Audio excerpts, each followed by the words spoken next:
There is a chart that Wall Street analysts look at every single day. They talk about it behind closed doors. They use it to make billion-dollar decisions. But they will never, ever show it to you. Because the moment you understand what this chart actually means, you will never look at the economy the same way again.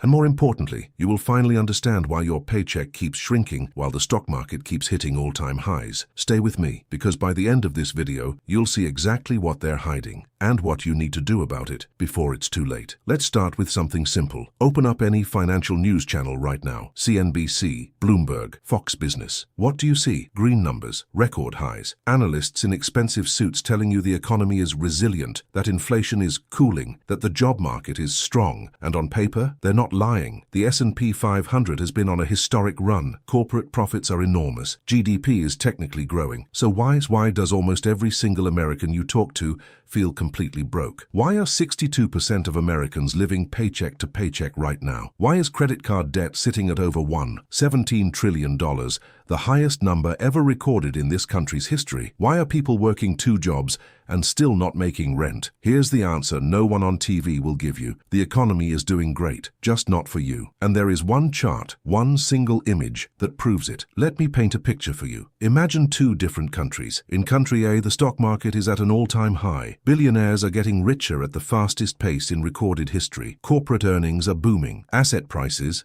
houses, stocks, bonds, are through the roof. In country B, wages haven't kept up with inflation in over 2 decades. Savings accounts are nearly empty. Young people can't afford homes. Retirement accounts are underfunded. Medical debt is destroying families. Now here's the part that should terrify you. Those aren't 2 different countries. That's the same country. That is the United States of America right now in 2025. And the chart I'm about to show you is the proof. It's called the Wealth Concentration Divergence Chart.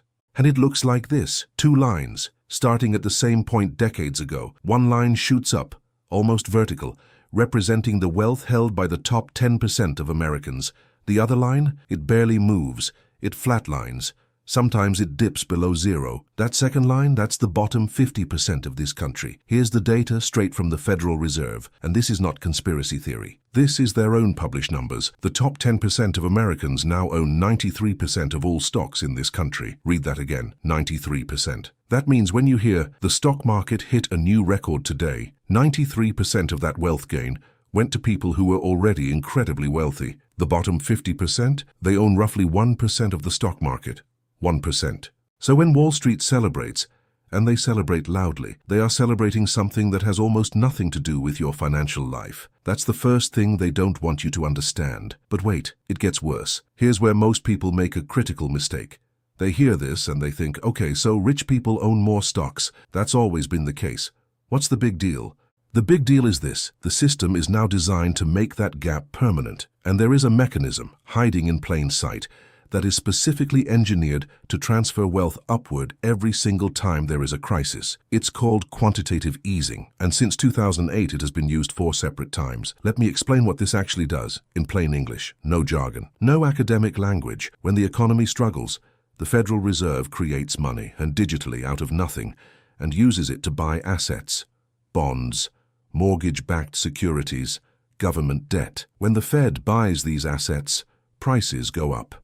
Yields go down, and investors, who need returns, are forced to pour money into the stock market, into real estate, into anything that might generate a gain. Stock prices go up, home prices go up. Who benefits? The people who already own stocks and houses, the top 10%. Meanwhile, for the bottom 50%, the people who rent, who have no investments, who live off their labor, quantitative easing doesn't give them anything. It just makes everything more expensive. Housing, priced out.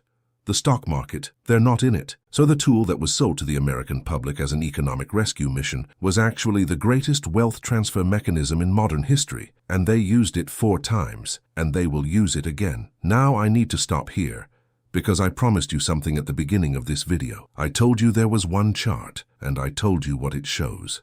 But here's what I haven't told you yet, and this is the part that Wall Street really doesn't want you to see. The chart doesn't just show the past. It shows where this is going, and the trajectory, it's not slowing down. It's accelerating. I'll show you exactly what that means in just a moment. But first, you need to understand the 3 layers of this problem. Because most financial content only shows you layer 1. And if you stop at layer 1, You'll make the wrong decisions with your money. Layer 1 is what we just covered. Stock ownership concentration. Layer 2 is something completely different, and it's hiding in the debt numbers. Layer 3, that's the one that keeps economists up at night. And I'll get to it. Let's go. Layer 2. The debt trap. Right now, the average American household carries approximately $10,000 in credit card debt. Credit card interest rates are sitting at a historic average of over 22%. 22%. Think about what that means. If you have $10,000 in credit card debt and you make only minimum payments, you will pay back almost $30,000 before that debt is gone. You are paying 3 times the price for things you already bought. And here's the part no one talks about. This isn't happening because Americans are irresponsible. This is happening because real wages have not kept up with real costs for over 20 years. Look at this data. Since 1979, worker productivity in America has increased by over 60%. Wages. They've grown by less than 18% in the same period.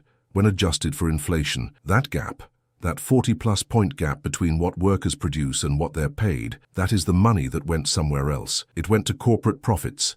It went to shareholder returns. It went to CEO compensation packages that have grown by over 400% since 1978. 1,400%. So the next time someone calls Americans bad with money, show them that chart. The problem isn't discipline. The problem is arithmetic. When costs rise faster than income for 2 decades, debt isn't a choice. Debt becomes survival, and the financial system profits from every single dollar of that debt. Credit card companies earned over $130 billion in interest and fees in 2023 alone. That's $130 billion extracted, quietly, methodically, from the people who can least afford it. Now you understand why the economy looks great on paper. Because corporate profits are great. Because the stock market is great. Because the metrics that Wall Street uses to measure health are metrics that measure their health, not yours. GDP growth counts it as positive when someone takes on medical debt and pays it off. The unemployment rate doesn't count people who gave up looking for work. Inflation numbers are calculated using methods that were quietly changed in the 1980s and 1990s in ways that consistently produce a lower number than what people actually experience. This is not an accident. The numbers were designed to tell a story, and the story they tell is, everything is fine, but you don't feel fine. Your parents didn't feel fine, and if nothing changes, your kids won't feel fine either. Let's talk about Layer 3. This is the part economists don't like to discuss publicly, because the implications are enormous. Here it is. The United States government is now spending $1 trillion per year just on interest payments on its national debt. $1 trillion. That is more than the entire defense budget. That is more than Medicare. That is more than Medicaid. $1 trillion a year, and it's buying nothing. It's not building roads. It's not funding schools. It's not paying doctors.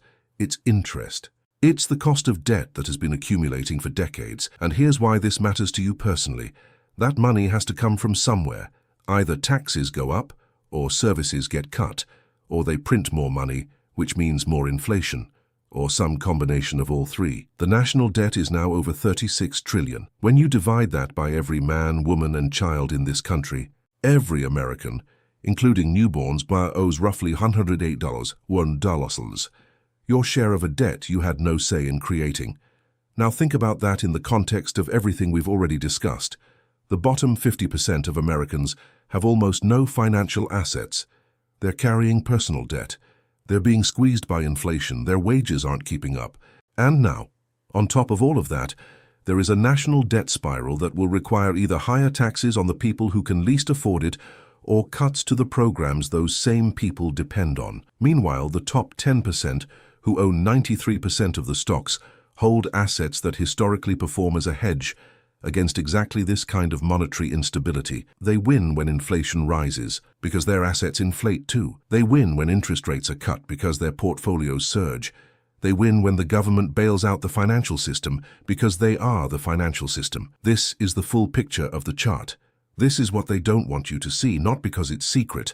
All of this data is publicly available. But because if you truly understood the architecture of this system, you would stop playing by the rules that were designed to keep you losing. So what do? This is the part of the video where most financial content gives you 5 vague tips and calls it a day. I'm not going to do that. Instead, I want to give you a framework, a way of thinking about this that will change how you make every financial decision going forward. The framework is this: stop optimizing for income. Start optimizing for assets. Here's what I mean. The two-tier economy we've been describing has one defining characteristic. People in the top tier earn money from assets. People in the bottom tier earn money from labor. Assets compound. They grow while you sleep. They benefit from inflation. They survive recessions in ways that jobs don't. Labor is linear. You trade time for money. When you stop working, the money stops. And in an economy where wages are being systematically compressed, labor alone will never get you to the other side of that wealth gap. This is not a new idea. Every serious wealth-building framework, from Warren Buffett to basic index fund investing, is built on this same principle. But here's what the financial industry doesn't tell you clearly enough. You don't need to be rich to start owning assets. You need to start small, and you need to start now because the chart doesn't lie. And the chart shows that the gap between those who own assets and those who don't is widening every single year. Every year you delay, the starting line gets further away. Let me make this very concrete. There are 3 moves that are available to virtually any American right now, regardless of income. Move 1, get into the market even with small amounts. The S&P 500 has returned an average of roughly 10% per year over the long run. That means money invested in a broad index fund doubles approximately every 7 years. If you invest $200 a month starting at age 25, you will have, without touching it, close to $700 by age 65, $200 a month. Now I know what you're thinking. I don't have $200 a month, and for many people, that's real. That's a genuine constraint. But the question isn't whether $200 is easy. The question is, what is the cost of not starting? Because here's the brutal math. If you wait until 35 to start that same $200 a month investment, you end up with roughly $325. 10 years of delay cost you $375. Time is the most powerful variable in this equation, not the amount. The time. Move 2. Understand that your biggest financial enemy is not the stock market. It's inflation combined with idle cash. Money sitting in a standard savings account earning 0, 5% interest, while inflation runs at 3%, 4%, 5%, is losing purchasing power every single day. Your savings account feels safe, but it is slowly being eaten alive. At 4% inflation, money loses half its purchasing power in roughly 18 years. That means the $50,000 you worked your entire life to save will have the purchasing power of $25,000 by the time you need it. This is not fear-mongering. This is compound math, and it's running against you right now silently in the background. The solution isn't to take wild risks. The solution is to understand that doing nothing is also a risk. It's just a risk that's invisible until it's too late. Move 3. Stop funding the system that's extracting from you. Credit card debt at 22% interest is not a financial product. It's a wealth extraction machine. If you have high-interest debt, eliminating that debt is the highest guaranteed return available to you. Paying off a credit card charging 22% is the equivalent of making a 22% guaranteed investment return. There is no legal investment on earth with a guaranteed 22% return. Debt elimination is the foundation, not glamorous, not exciting, but mathematically undeniable. Now, here's the part I saved for the end, and this is what no one talks about. We've been discussing the wealth gap as if it's a fixed feature of the economy, as if it's physics, gravity, inevitable. It's not. The chart we've been looking at has only looked like this for about 40 years.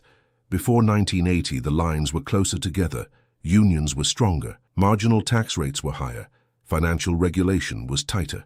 The top 10% still owned more.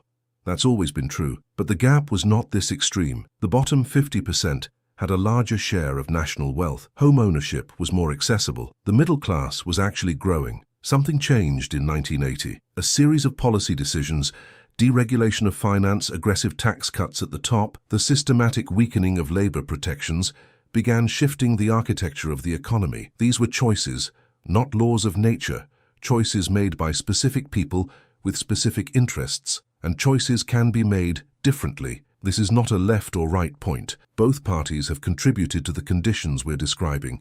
The financial lobby is non-partisan in its influence. The Fed has served Republican and Democratic administrations alike.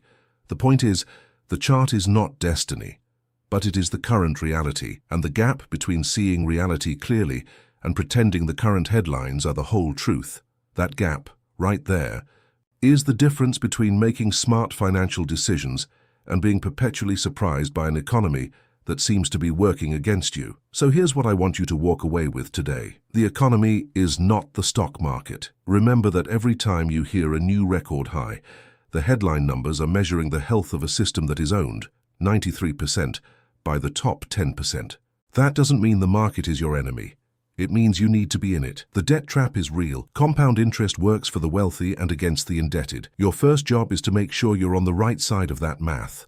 The national debt spiral is a slow-moving storm. It will eventually force difficult choices: tax increases, service cuts, or inflation. Position your finances to survive more than one of those outcomes. And above all, don't be angry at the chart. Use it, because the people who understand how this system actually works are the people who can navigate it strategically. The people who believe the TV are the people who keep getting surprised. You just chose to be the first kind of person. Now, before you click away, I want you to do one thing.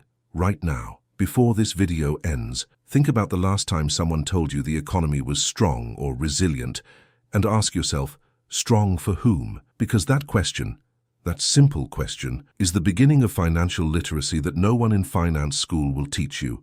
And if you want to go deeper, if you want to understand exactly how to position yourself in a two-tier economy, the next video is already waiting for you, because we're just getting started.